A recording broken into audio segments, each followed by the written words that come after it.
BPL এর চট্টগ্রাম পর্ব শুরু হচ্ছে আগামীকাল। অনুশীলনে ব্যস্ত এই মুহূর্তে দলগুলো। ওদিকে ইংলিশ প্রিমিয়ার লিগে রাতে পয়েন্ট হারিয়েছে লিভারপুল এবং ম্যানচেস্টার সিটি। এই খবরের পাশাপাশি দেশ বিদেশের খেলাধুলার আরও খবর থাকছে ইসলামী ব্যাংক দীপ্ত স্পোর্টসে। আপনাদের সঙ্গে এই মুহূর্তে রয়েছে আমি রুবায়েত হাসান।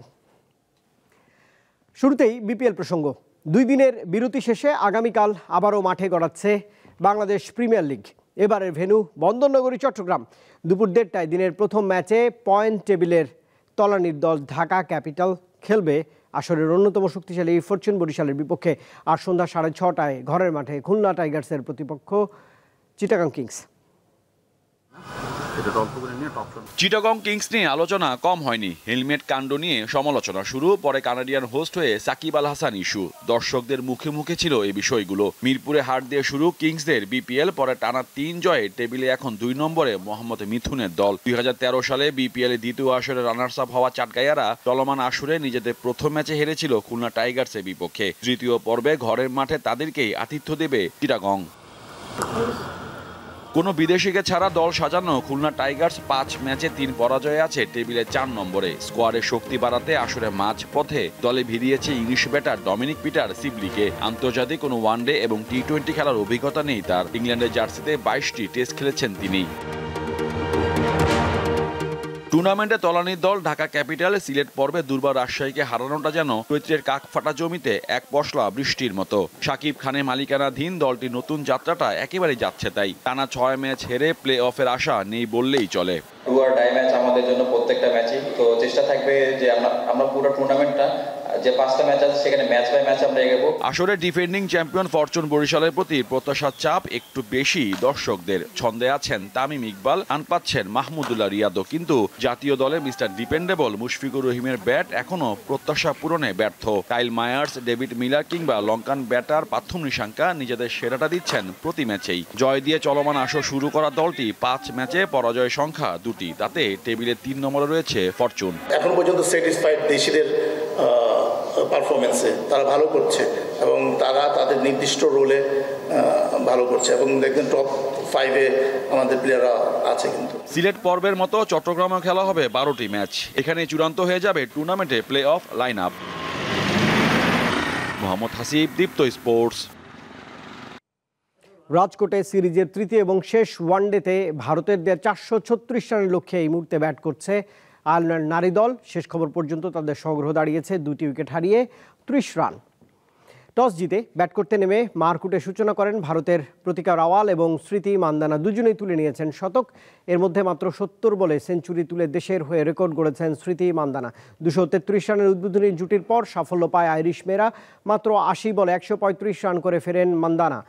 ব্যক্তিগত 154 রান করে রাওয়ালের ফেরার আগেই 50 তুলে নিয়ে সাজঘরে ফেরেন রিচা ঘোষ। শেষ দিকে আইরিশ মেয়েরা কিন্তু সাফল্য পেলেও ততক্ষণে রেকর্ডের পাতায় অনেকগুলো নতুন অধ্যায় যোগ করে ফেলেন ভারতের মেয়েরা।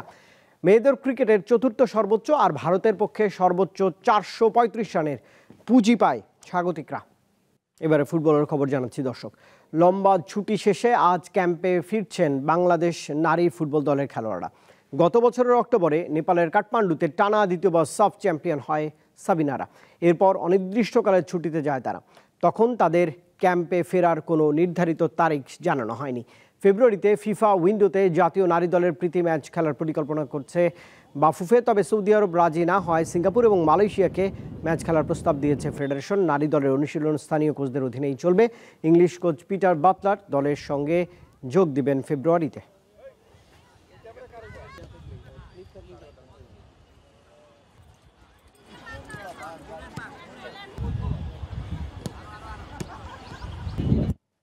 আফ্রিকা ও মধ্যপ্রাচ্যের দৌড়বিদদের নিয়ে অনুষ্ঠিত হয়ে গেল 32তম মিশর আন্তর্জাতিক ম্যারাথন।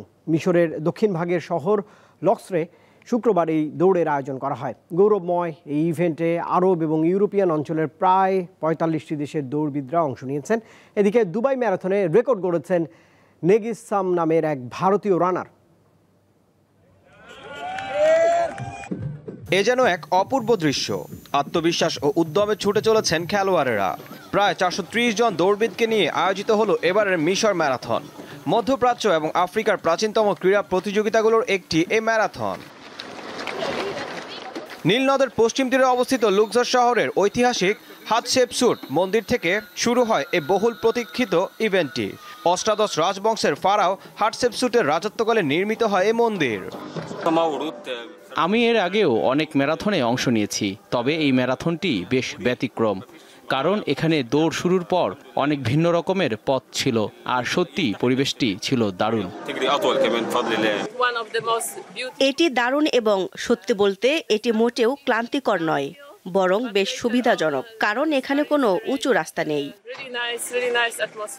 মূলত প্রাচীন শহরটিতে আরও বেশি পর্যটকদের আকর্ষিত করার জন্য এই আয়োজন করে থাকে মিশর। এদিকে দুবাইতে আয়োজিত হয়েছে 2025 দুবাই ম্যারাথন, যেখানে খালি পায়ে 10 কিলোমিটার দৌড়ে বিশ্ব রেকর্ড গড়েছেন নেগিস শাম নামের ভারতীয় এক রানার। দৌড় সম্পূর্ণ করতে তিনি সময় নেন মাত্র 52 মিনিট।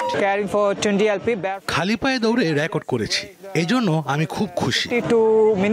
ম্যারাথন শেষে বিজয়ীদের হাতে পুরস্কার তুলে দেওয়া হয়। ঈশান হাসান, দীপ্ত স্পোর্টস। আর দর্শক, এই ছিল আজকের মতো ইসলামী ব্যাংক দীপ্ত স্পোর্টসে দেশ বিদেশের খেলাধুলার নানা রকম খবর পেতে দীপ্ত স্পোর্টসের সঙ্গেই থাকুন আর চোখ রাখুন দীপ্ত টেলিভিশনের ডিজিটাল প্ল্যাটফর্মে।